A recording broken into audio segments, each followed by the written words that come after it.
What's up, everybody? Justin here, Side Hustle Pro, coming to you with the third installment of my April, May, June catch-up videos.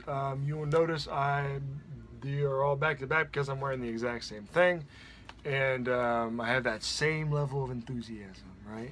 All right, anyway, let's talk about June. We discovered last video that in the middle of May 21st, is when I stopped listing anything on eBay or Amazon. I just been so busy with other stuff that, I just didn't do it, which is fine because I'm making money doing the other stuff, but it's getting time to start catching back up. It's July, August, September, I want to be back into, maybe September, I want to be back into it full force. August, we'll see how it goes, right? But as soon as I slow down with this longer thing, I'll probably take a break and then I'll try to get some little things up. I probably won't get right back into listing 25 things a week. I'll probably set a goal of like maybe an hour a day or 30 minutes a day, because at this point, really, 30 minutes a day is going to be progressing me more forward than 0 minutes a day, right? So you got to start somewhere. But I do expect to be back in this full force when school starts and lawn care ends. So look forward for more videos then, and hopefully I'll have some sales videos. We'll show you guys some stuff that I sold, some things to look out for, and stuff like that. Try to look if I got anything cool to show you right now. I did in the last video, but nah. Oh well. Let's see what I got here. I did go to the store. Nah, nothing really exciting. Peter Millar shirt. Peter Millar. A lot of people say they have good luck with Peter Millar. This is a medium, just a striped dress shirt. Paid $5 for it. I'm hoping to get 25 out of it, or like $18.99 plus shipping or something like that. Brooks Brothers, just some standard stuff. The Peter Millar shirts I tend to sell are not the dress shirts. They tend to be like the polyester, the moisture wicking fabric, the polyester with like the Peter Millar like crown logo on it or something like that. But the dress shirts don't really sell too well. The medium might not do very well at all, but I don't know. It'll sell, I'm sure. I'll tell you one thing I'm surprised just looking. I'll tell you one thing I'm surprised that hasn't sold yet. Look at this shirt. This Roar, okay, Relentless Roar shirt, right? This is a pretty cool shirt. Maybe it's the size, it's a medium, or maybe it's the price, but I picked this thing up, thought it would be a fast sell for sure, but maybe that style, the club sort of redneck club thing is sort of dying out, I guess. I don't know. Anyway, I think it's a cool shirt. I wouldn't wear it, but I think it's a cool shirt as far as reselling goes. Okay, now, June. Here we go. June, the end of June, I did some pretty interesting things.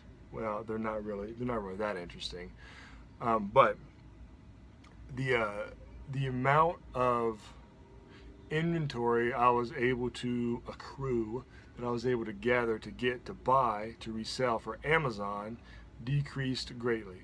There's not a lot of book sales going around, and I haven't had the time to dig and find some book sales. With all the changes on Amazon, the main things that I'm selling on Amazon are books. And without a book sale at least once a month, or preferably twice a month, to get that inventory in there, I'm sort of left with like thrift stores and stuff like that, which you pick up stuff here and there, but you got to dig a lot harder and it's a lot more work, and I just haven't had the time. So I have one pile that is going to make about one Amazon shipment. I send about 34 items in at a time. I use Inventory Lab because it is super easy. You scan them in, print it out, and then that's it, right? What I've done recently is I discontinued my Pro Merchant account, okay? That is, I think, $50 or $40 a month, okay? I'm going to discontinue my Inventory Lab, and I'm going to discontinue my Reseller tool. Because, well, if I stop the Pro Merchant account, the other two I don't think will work anyway, right? It used to not have to have a Pro Merchant account, but now, in order to use third-party scouting apps and stuff like that, you have to have a Pro Merchant account. At least that's my understanding, unless they changed it. So I canceled the Pro Merchant account, so my Reseller tool's got to go, and then the Inventory Lab's got to go, right? So what does that mean? Well, one, it means I save, I don't know, what's 79 plus 40? 119, is that right? So about 120 bucks. It means I save $120 in expenses. Okay, so $120 is what it takes me in fees, not fees, but in subscription costs to run the Amazon business that I want to do. Okay, but if I'm only making, like for example, last month, I have $298 on Amazon. You know, if I'm only making $100 or so on Amazon, and that number's dwindling with no inventory going in, at some point there's going to be a month where just my flat expenses are gonna break even, or going to put me in the negative. Okay, so I stopped all that. Now, in the future, will I restart it? Yeah, and it's not hard to restart. You just log in, you just re-up your subscription. All right, and so that'd be easy. But what does that mean for me as an Amazon reseller with my money coming? Okay, for one, it means I can still sell FBA.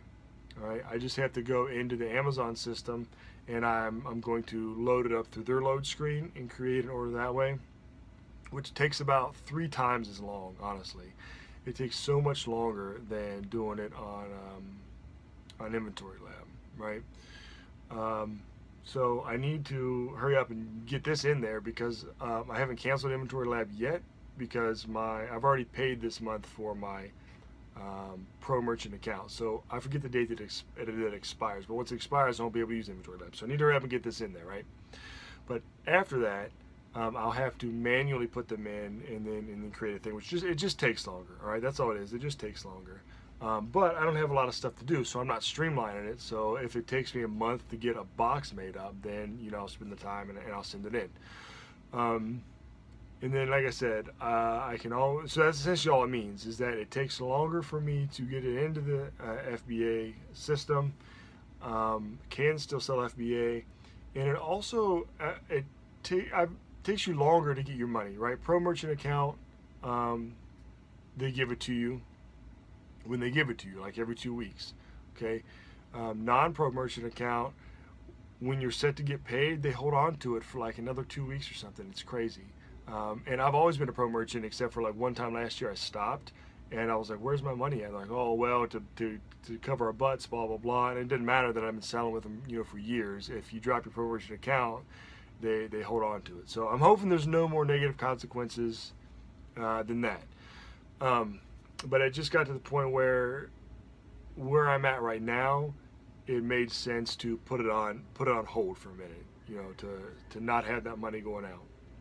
Now, September, October, November, when some more fall book sales and stuff are coming in, and I get out there and I have more inventory, even if I have to just re-up everything for a month to beef all this stuff in there, and then just let it ride, and then cancel it again later, that's fine. But so I did cancel it, and I canceled it at one time last year as well, and then started back up. Amazon's sort of scary though with that, because they're always changing their rules and the regulations, and I don't always read the emails that they give me, and so I'm probably just gonna get blindsided one time, and they're gonna be like, "Oh, well, you can't re-up without doing so, you can't resubscribe without something." I don't know. They haven't done that yet that I know of, but it'd be my luck. Anyway, so stopped that. Haven't stopped selling on Amazon, just scaled it back. All right. Situations in my life have caused me to scale it back, and so I'm not paying for all the premium stuff that makes it quality of life easier for an Amazon seller. Anyway, that was a lot of talking. Ugh, like 10 minutes of me telling you why I'm not selling on Amazon. Anyway, June, what we're here for, June. If you've stuck around the 10 minutes of my rambling to get to the beef of what the video is about, congratulations, thank you. You should get a participation medal, really, and I mean that. You should get that medal, but I don't have one for you, so you never get it somewhere else. Anyway, June 2017, 0 listed, 0 to Amazon, still made $600. I can't complain about that. I mean, I put 0 work into this except this month. Now, granted, like I said before, I am making money off of my work that I put in from previous months, but I didn't do any work in June. Okay, so still made 600 bucks. So that's nice. I can live with that, right? All right, and so what I do, just to recap, is got a spreadsheet, and I do have a more detailed spreadsheet on the computer. I'm just not going to show you. What I do is every week I will print out, well, I'll go to eBay, I'll go to Performance tab, go to Sales, print screen it, copy, paste onto Word. Performance tab, Sales expense, put the date in, print screen it, paste it on Word, and it comes out looking like this. And it actually gives you everything you need to know. I mean, it has your subscription fees, your shipping fees, it has everything on there, okay? You go to Amazon, go to Transactions, go to Date Range Report, go to Summary. Don't click the transactions. You'll get a big list of all your transactions. You want the Summary, Date Range Report, print it out, looks like this. And the numbers you want are the income and the expense. You don't want this number. This number tells you how much they sent to your bank account, and it's going to be off from these two, unless you're doing it like for the entire year. And even the year, it might not be right, because if the month ends in the middle of a 2-week period and then they don't pay you until the next week, then you've got money from half of that pay period that went into that year, and then half that went into the other year. So you want to look at the income and the expense. Easy peasy. And then I put it into a spreadsheet. I have the Amazon income and expense, eBay income and expense. Over here, I started doing this to let me know how much I make from each, which is a big factor in helping me decide to shut down Amazon for a little bit. And then the subscriptions, the miscellaneous, like if I have to buy mailers and that kind of crap. All right, so that was a week. That was the first week. So let's look at the month real quick. All right. June 6/1 to 6/30 2017. Income, eBay 751.15, Amazon 682.99. Total gross income $1,434.14. eBay expense $269.09. Amazon expense $384.80. Total fees $653.89. eBay, total profit on eBay, net profit on eBay was $482.06, and net on Amazon was $298.19. I spent $98 in product expenses and $79 in subscription. Now, the eBay subscription and the Pro Merchant subscription are included in the eBay and Amazon fees, so that's why it's only $79 here instead of the other that it would be. All right. So total expense $830.99. So you've got your $1,430.14, which is my gross income, minus the $830.99, leaves you with a total of $603.15. 0 listed, 0 sent into Amazon. So I didn't get the 100 listed. That was my goal. I didn't make the $1,000. That was my goal. But I didn't spend the $500, which is what I want to spend to make that. So all in all, for doing absolutely nothing in June except for packing and shipping, $603.15, and I'll take that. You know, I'm happy with that. July, I'm sort of afraid about July. July looks really sort of crappy, but you know, can't blame anybody but myself. So I am, like I said, I am busy doing other things, so I'm okay with the lower numbers. Can't be mad if you don't put the work in. If you don't get the, can't be mad if you don't get the results that you want. If you don't put the work in that you have to do to get those results, if that makes sense, right? Anyway, there's June, and that completes me in my catch-up little series here. I guess I did tell you the weeks, and the other one I'll tell you the weeks here. June 4th to the 10th, made $72. 11th to the 17th, made $120.79. 18 to 24, made $207.63. 25 to 7/1, I made $13 that week. You know, so that's sort of sucky. So we got 207, 3, 4, and so some of that, like I said, for the month, some of that is, like if I add up all these, this isn't going to add up to what this is, because I do it by a week report. So this started on the 4th, right? So there were 3 days of profit that aren't added into this month, and it ended on 7/1. So They don't always add up. They don't always add up nice. That's why I have another thing to keep track of. This just helps me keep track of the week and then the month. So there's June, and I will. I'll be able to file that away.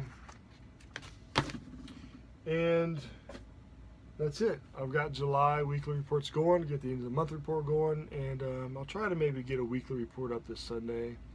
I don't know. We'll just see how it goes. Anyway, thanks for watching. Thanks for subscribing, which go ahead and feel free to do if you want to. Thanks for viewing. If you like the video, hit the thumbs up. That's the like button. Hit the thumbs down if you want. But I'm not gonna lie to you. If you hit the thumbs down and I catch you, I'm not gonna like you. I'm gonna shun you, really. And so you don't want to be shunned by somebody as famous as me, because everybody will totally know, and they'll probably stop talking to you. So anyway, thumbs down if you want, your own risk, but might as well hit the thumbs up. Leave a comment if you'd like. Appreciate you watching. Keep learning about reselling. Keep watching YouTube videos, not just me. There's a lot of other guys out there, people that do it way better, way bigger scale. So look at those guys. Continue to watch mine. If you've got any questions or whatever, but my point is keep learning, because if you quit learning, you're going to quit earning. So keep learning, keep earning, and catch you guys in the next video. Thanks.